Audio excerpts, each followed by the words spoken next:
সকলকে সালাম এবং শুভেচ্ছা জানিয়ে শুরু করছি চতুর্থ শ্রেণীর বন্ধুরা তোমাদের পরিমাপ অধ্যায়ের অনুশীলনী 1। এই মুহূর্তে আমরা 2, 3, 4 এবং 5 নম্বর অঙ্কের সমাধান জেনে নেব।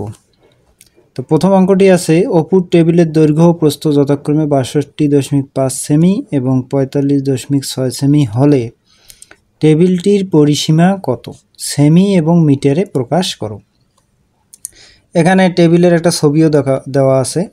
টেবিলটা দেখেই বোঝা যাচ্ছে যে এটা আয়তাকার, যেহেতু দৈর্ঘ্য বেশি প্রস্থ কম। তাহলে আমরা আয়তের পরিসীমার সূত্র ধরে, আয়তের যে পরিসীমার সূত্র আছে সেটা হলো দৈর্ঘ্য যোগ প্রস্থ গুণ 2, অর্থাৎ 2টা দৈর্ঘ্য থাকে এবং 2টা প্রস্থ থাকে। এই সবগুলো দৈর্ঘ্য যোগ করে পরিসীমা আমরা পাবো। তো সেখান থেকে আমরা পরিসীমা বের করে সেটা সেমি এবং মিটারে, সেন্টিমিটার এবং মিটারে প্রকাশ করব। তো চলো সমাধানটা দেখে নিই। হ্যাঁ বন্ধুরা, 2 নম্বর সমাধানটি আমরা দেখে নেই। দেয়া আছে অপুর টেবিলের দৈর্ঘ্য 62.5 সেমি, অপুর টেবিলের প্রস্থ 45.6 সেমি। তাহলে আমরা জানি আয়তের পরিসীমা দৈর্ঘ্য যোগ প্রস্থ গুণ 2। তাহলে অতএব অপুর টেবিলের পরিসীমা হবে 62.5 যোগ 45.6 গুণ 2 সেমি। তাহলে এটা যোগ করলাম, যোগ করলে কত হচ্ছে 108.1, এটা যোগ করে গুণ 2 করলে 216.2 সেমি। এবার আমরা কি করব, এই সেমিটাকে আমাদেরকে মিটার বানাতে হবে। তো সেমি হলো ছোট, মিটার হলো বড়। তাহলে ছোট একক থেকে বড় একক গেলে ভাগ করতে হবে।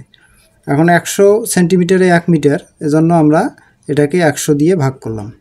দেখো 100 দিয়ে ভাগ করলে দশমিকটা 102টা শূন্য, এজন্য দশমিকটা 2 ঘর বামে সরবে। তাহলে বামে সরলে 2 ঘর বামে সরলে কত হলো দেখো 2.162 মিটার। তাহলে এইভাবে আমরা উত্তরটা লিখে দেই যেভাবে বই চেয়েছে, 216.2 সেমি আর 2.162 মিটার। 3 নম্বর অঙ্কটা আছে হাসান তার পরিবারের জন্য 1.5 কেজি মাংস কিনলো। তা থেকে কিছু পরিমাণ মাংস খাওয়ার পর এত গ্রাম অবশিষ্ট রইল। তারা কতটুকু মাংস খেয়েছিল? এখানে মাংস কেনাটা দেওয়া আছে 1.5 কেজি, আর মাংস খাওয়ার পর যে অবশিষ্ট আছে সেটা গ্রাম করে দেওয়া আছে এত। তাহলে কতটুকু মাংস খেয়েছিল সেটা আমাদেরকে বের করতে হবে।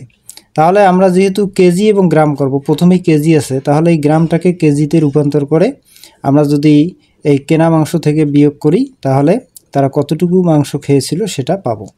তাহলে এই যখন কেজি পাবো তখন সেটাকে আবার গ্রামে প্রকাশ করে দেব। তো চলো সমাধানটা দেখে নিই। 3 নং সমাধানটি, অবশিষ্ট মাংস ছিল দেখো 895 গ্রাম। যেহেতু এটা কেজি দিয়ে চেয়েছে, আমরা প্রথমে গ্রামটাকে কেজি বানিয়ে নেই। তাহলে 1000 গ্রামে 1 কেজি, তো এজন্য আমরা 1000 দিয়ে ভাগ করি। 1000 দিয়ে ভাগ করলে কি হয়, 3 ঘর পর দশমিক দিতে হয়, যেহেতু 1000-এর 3টা শূন্য। এই যে দিলাম 1, 2, 3, ডান পাশ থেকে 3 ঘর পর 0.895 কেজি। হাসান তার পরিবারের জন্য মাংস কিনলো 1.5 কেজি ছিল। এই 02টা কেন দিলাম? 02টা দিলাম যেহেতু 895 আমরা বিয়োগ করব।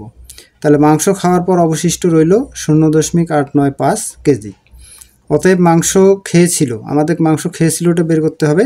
এটা আমরা বিয়োগ করলাম, বিয়োগ করে কত হলো 0.605 কেজি।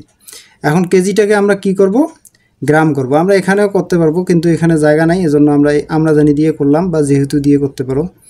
আমরা জানি 1 কেজি সমান 1000 গ্রাম।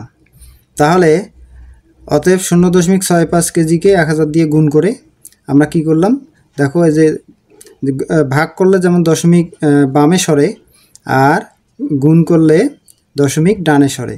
1000 দিয়ে গুণ করলে দশমিকতে 3 ঘর ডানে সরবে। তাহলে এখানে তো আর কোনো সংখ্যা নাই, এজন্য 605 গ্রাম অর্থাৎ পূর্ণ সংখ্যা হয়ে গেল। তাহলে আমরা কি পেলাম 0.605 কেজি এবং 605 গ্রাম। এবার দেখো 4 নম্বর, শম্পা সকালের নাস্তায় এত মিলি, দুপুরের খাবারের সাথে এত মিলি এবং রাতের খাবারের সাথে এত মিলি পানি পান করেছে। সে মোট কতটুকু পানি পান করেছে? তাহলে এটা যোগ করলে আমরা মোট পাবো, কিন্তু তারপরে কাজ হলো সেগুলোকে মিলি, ডেলি এবং লিটারে প্রকাশ করতে হবে। তাহলে আমরা যোগ করে তারপর মিলি, ডেলি এবং লিটারে প্রকাশ করব। 4 নং সমাধানটা দেখি। শম্পা সকালের নাস্তায় পানি পান করেছে 340 মিলিলিটার। দুপুরের খাবারে পানি পান করেছে 380 মিলিলিটার, রাতের খাবারে 300 মিলিলিটার। তাহলে সে মোট পানি পান করেছে 1020 মিলিলিটার। ঠিক আছে, এখন 1020 মিলিটারকে আমরা কি করব, ডেসিলিটার এবং লিটার করব। তাহলে দেখো 1020কে আমরা যেহেতু মিলি থেকে ডেসি বড়, কত বড়, 100 গুণ বড়, তাহলে 100 দিয়ে ভাগ করব।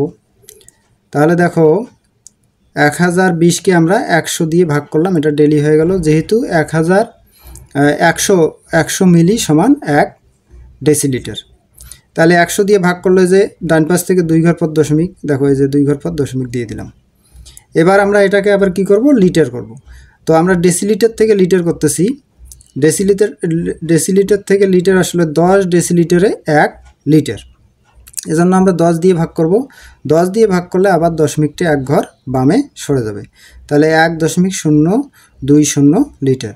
এই শূন্যটার কিন্তু আমাদের আর প্রয়োজন নেই বা এটার গুরুত্ব নেই, তাহলে আমরা এখানেও কেটে দিতে পারি, এখানেও কেটে দিতে পারি। অতএব কী পেলাম, 1020 মিলিলিটার, 10.2 ডেসিলিটার এবং 1.02 লিটার। এই যে দেখো আমি এখানে এই শূন্যটারও প্রয়োজন রেখেছিলাম, আমরা যেহেতু ভাগ করেছি এই জন্য।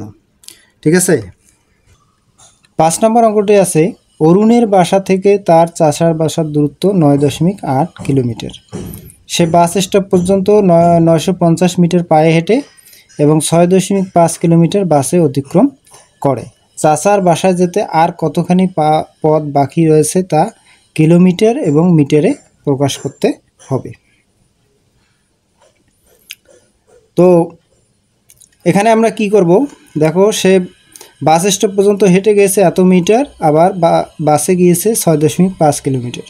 তো যেহেতু আমাদের উত্তরটা করতে হবে কিলোমিটার এবং মিটারে, তাহলে আমরা কি করব, এই মিটারটাকেও কিলোমিটার রূপান্তর করে, তাহলে পায়ে হেঁটে এবং বাসে যেটা গেল এটা যদি যোগ করে আমরা মোট দূরত্ব থেকে বিয়োগ করি, তাহলে কতটুকু পথ বাকি রয়েছে সেটা আমরা পেয়ে যাব। তো চলো বন্ধুরা সমাধানগুলো দেখে নেই। 5 নম্বর সমাধানটা আমরা দেখে নেই। পায়ে হেঁটে অতিক্রম করে 950 মিটার, এটাকে আমরা প্রথমেই কিলোমিটার করে নিচ্ছি, তার কারণ আমাদের প্রথমেই কিলোমিটার চেয়েছে। তাহলে 1000 মিটারে 1 কিলোমিটার, এই যে 1000 দিয়ে ভাগ করলাম, যেহেতু 1000 মিটারে 1 কিলোমিটার, তাহলে 0.950 কিলোমিটার হয়ে গেল। তাহলে সে পায়ে হেঁটে অতিক্রম করে 0.950 কিলোমিটার। অতএব বাসে অতিক্রম করে 6.5 কিলোমিটার। এটা আমরা শূন্যগুলো দিয়েছি এটা যোগ করার জন্য, এটা মিল করার জন্য। দশমিকের পরে আমরা যত খুশি প্রয়োজন শূন্য নিতে পারি প্রয়োজন মাফিক। তাহলে পায়ে হেঁটে বাসে অতিক্রম করে এটা আমরা যোগ করলাম, যোগ করে পেলাম 7.450 কিলোমিটার। আমরা এই শূন্যটা বাদ দিতে পারি, কিন্তু আমরা রেখে দেবো যেহেতু যোগ বিয়োগ করব। অরুণের বাসা থেকে তার চাচার বাড়ির দূরত্ব ছিল 9.8। এই যে দেখো এখানে আমি 2টা শূন্য দিয়েছি, কেন, এই যে বিয়োগ করার জন্য। সে পায়ে হেঁটে বাসে অতিক্রম করে, এটা আমরা বাদ দেব। বিয়োগ করলে কি পাওয়া যাবে, চাচার বাসায় যেতে পথ বাকি রয়েছে, যে বাকি পথটুকু রয়েছে সেটা আমরা পেয়ে গেলাম। বিয়োগ করলাম, কত হলো 2.350। এখন এই কিলোমিটারটাকে আমরা আবার মিটারে প্রকাশ করব। তাহলে এই যে 2.350 কিলোমিটার গুণ 1000 মিটার, যেহেতু 1 কিলোমিটার সমান 1000 মিটার, তাহলে আমরা কত পেলাম, দেখো এই যে দশমিক 1000 দিয়ে গুণ করলে দশমিকটা 3 ঘর ডানে সরে গেল, তাহলে কত হলো 2350 মিটার। এখন দেখো আমি এখানে লিখছি 2.350 কিলোমিটার, এই শূন্যটার আর কোনো প্রয়োজন নেই, আমরা লিখবো 2.35 কিলোমিটার। এখন লিখবো 2 আর মিটার কত, 2350 মিটার। ধন্যবাদ বন্ধুরা।